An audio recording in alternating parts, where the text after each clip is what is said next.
천년간 전해온 톨텍 인디언의 위대한 가르침. 네 가지 약속 제3장. 길들여지는 과정에서 아이들은 타고난 자연스러운 기질을 모조리 잃어버린다. 그러다가 말귀를 알아들을 만큼 철이 나면 아니요 라는 말을 배우게 된다. 어른들이 이건 하지 마라, 저것도 하지 마라 라고 금지하면 아이들은 싫어요 라고 외치며 반항하기도 한다. 반항한다는 것은 곧 자신의 자유를 지키고 있다는 말이다.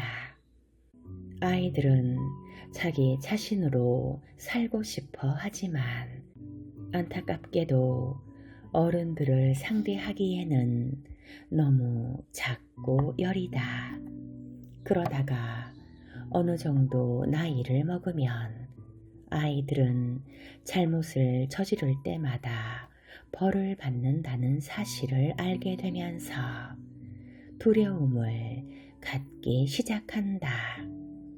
얼마나 철저하게 길들여졌는지 아이들은 인생의 어느 시기에 도달하면 더 이상 길들일 사람을 필요로 하지 않는다.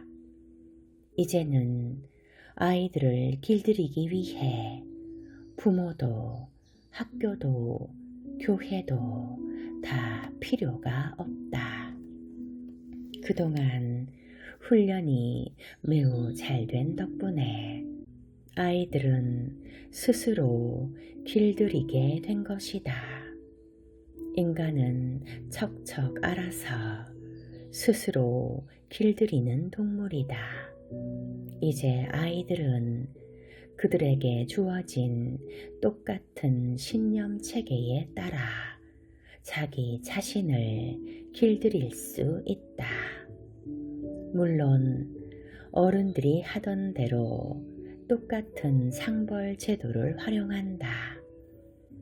만일 자신의 신념 체계에 따른 규칙을 준수하지 않을 경우 아이들은 스스로 벌을 준다. 하지만 착한 아들이나 착한 딸처럼 행동할 경우에도 스스로 상을 준다. 신념 체계는 우리 마음을 지배하는 법전과 같다. 우리는 그 법전에 실린 내용이면 무엇이든 눈꼽만큼도 의심하지 않고 무조건 진리로 받아들인다. 따라서 우리가 내리는 모든 판단은 이 법전에 근거한다. 설사 이 판단들이 우리 자신의 내면의 본성에 어긋나는 것이라도 그것을 따른다. 또 길들여지는 과정에서 십계명과 같은 도덕률도 우리 마음속에 입력된다. 이렇게 이 모든 약속이 차례차례 법전에 포함되면서 우리의 꿈을 지배하게 된다. 우리 마음속에는 모든 사람과 사물을 심판하는 존재가 있다. 물론 날씨, 개, 고양이 등 온 세상의 모든 것이 다 심판 대상이 된다. 마음속의 판관은 법전에 들어있는 내용을 기준으로 모든 것을 심판한다. 우리가 행하거나 행하지 않은 것, 생각하거나 생각하지 않은 것, 느끼거나 느끼지 않은 모든 것을 심판한다. 이 세상의 모든 것이 다 이 판관의 독재하에 놓여 있다. 따라서 우리가 법전에 어긋나는 행동을 할 때마다 판관은 우리에게 유죄를 선고하고 그 결과 우리는 벌을 받고 수치를 당해야 한다. 이런 일이 평생 동안 날이면 날마다 하루에도 몇 번씩 일어난다. 한편 우리에게는 자신에 대한 심판을 인정하는 또 다른 부분이 있는데 이른바 희생자라고 불리는 부분이다. 우리 자신의 일부분인 희생자는 죄책감과 죄의식과 수치심을 감수하면서 이렇게 탄식한다. 나도 참 한심하군. 나는 그리 좋은 사람도 못 되고 똑똑하거나 매력적이지도 않고 사랑받을 만한 가치도 없어. 나도 참 불쌍하지. 그러면 위대하신 판관 나리께서 이 신세 타령에 맞장구를 쳐준다. 맞아. 당신은 별로 좋은 사람이 아니야. 물론 이 모든 판단은 우리가 믿겠다고 선택하지도 않은 신념 체계를 바탕으로 이루어진 것이다. 그런데 이 신념들이 워낙 뿌리 깊게 자리 잡은 나머지 오랜 세월이 흐른 뒤 우리가 새로운 개념을 알게 되어 나름대로 결정을 하려고 할 때조차도 여전히 이 신념들에 의해 좌우되는 경우가 많다. 우리는 법전에 어긋나는 짓을 할 때마다 찜찜한 느낌 때문에 뒷골이 당기는데 이것이 바로 두려움이다. 법전의 규칙을 위반하는 행위는 우리의 감정의 상처를 들추어내고 그에 대한 반응으로 우리는 감정의 독을 만들어낸다. 우리는 법전의 내용은 전부 다 진리임에 틀림없다고 믿는다. 따라서 우리가 믿는 것에 도전하는 것은 무엇이든 모두 우리의 마음을 불안하게 한다.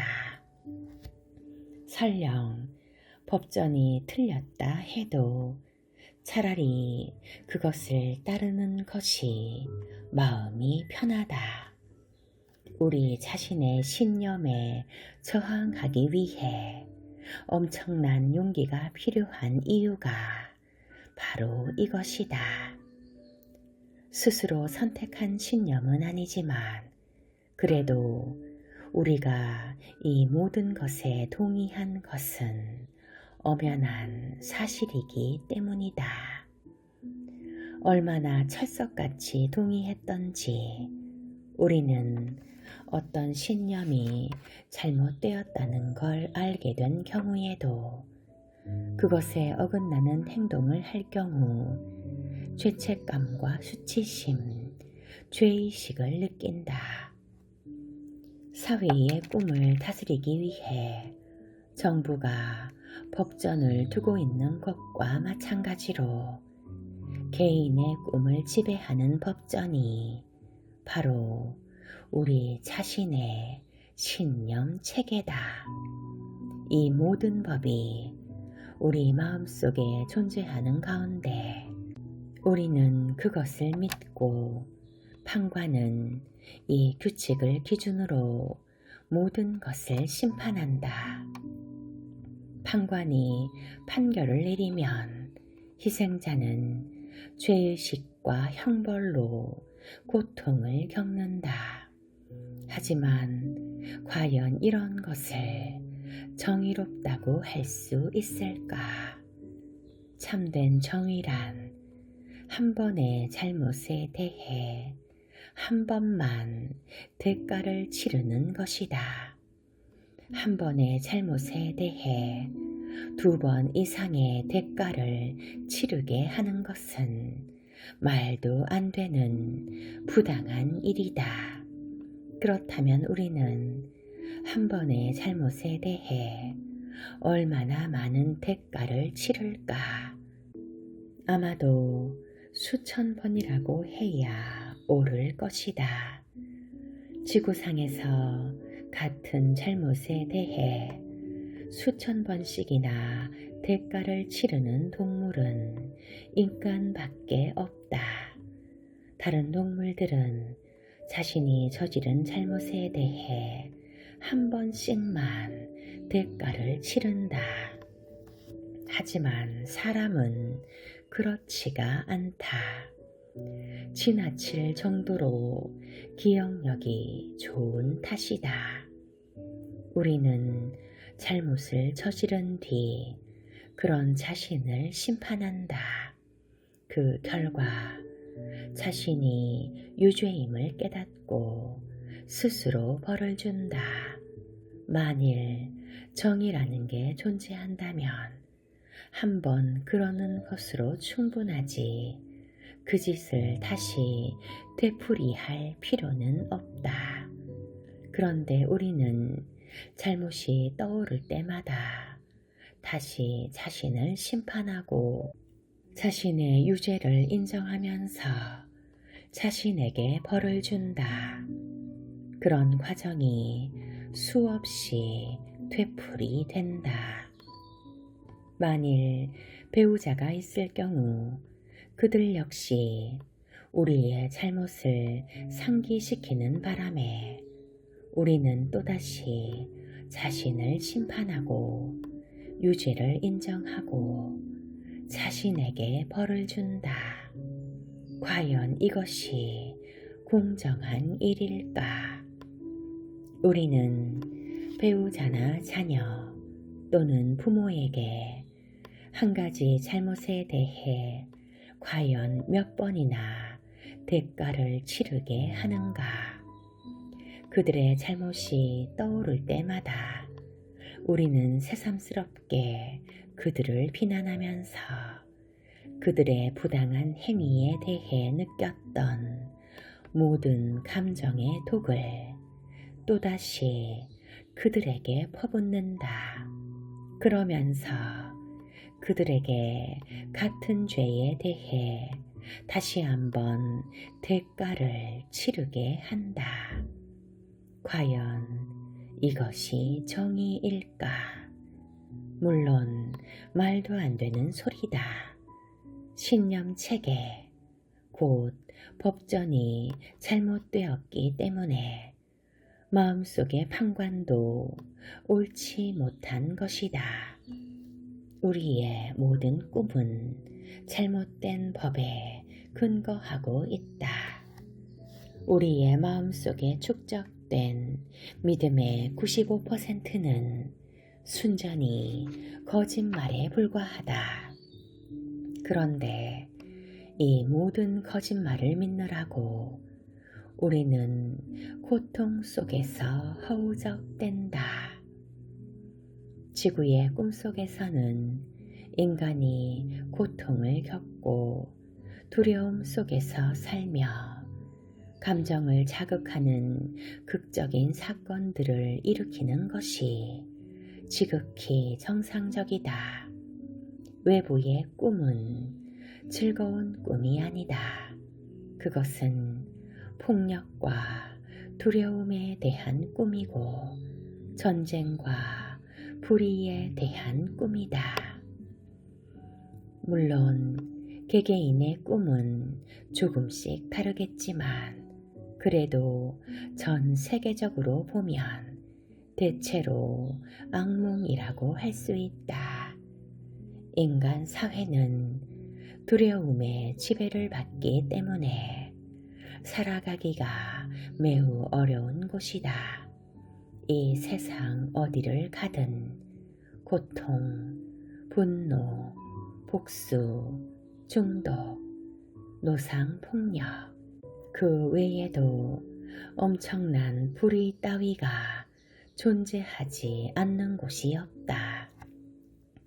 각 나라가 처한 상황에 따라 서로 수준과 정도는 다를지 몰라도 두려움이 외부의 꿈을 지배하는 것만큼은 엄연한 사실이다.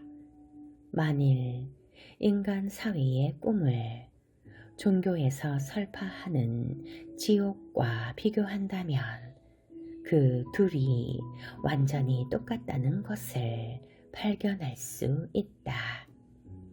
여러 종교에서 가르치기를 지옥은 형벌과 두려움과 아픔과 고통의 장소로서 불길이 사람들을 태우는 곳이라고 한다. 불은 두려움 속에서 비롯된 여러 감정들로부터 발생한다. 따라서 분노, 질투, 시기 혹은 증오의 감정을 느낄 때마다 사람들은 속에서 열불이 나는 경험을 하게 된다. 지옥의 꿈속에서 살고 있다는 말이다. 만일 지옥을 마음의 상태라고 본다면 지옥은 우리 주변에 사방으로 널려 있다. 어떤 이들은 우리가 해야 할 일을 하지 않으면 지옥에 가게 된다고 경고한다. 이런 흉보가 있나? 그런데 그런 경고를 한 사람을 비롯해 우리 모두는 이미 지옥에서 살고 있다. 따라서 어느 누구도 다른 사람에게 지옥행을 선고할 수는 없다. 다들 진작부터 지옥에 있기 때문이다. 물론 누군가 우리를 좀 더 깊숙한 나락으로 밀어 넣을 수는 있다. 하지만 그것은 우리가 그러도록 허락할 경우에만 가능한 일이다.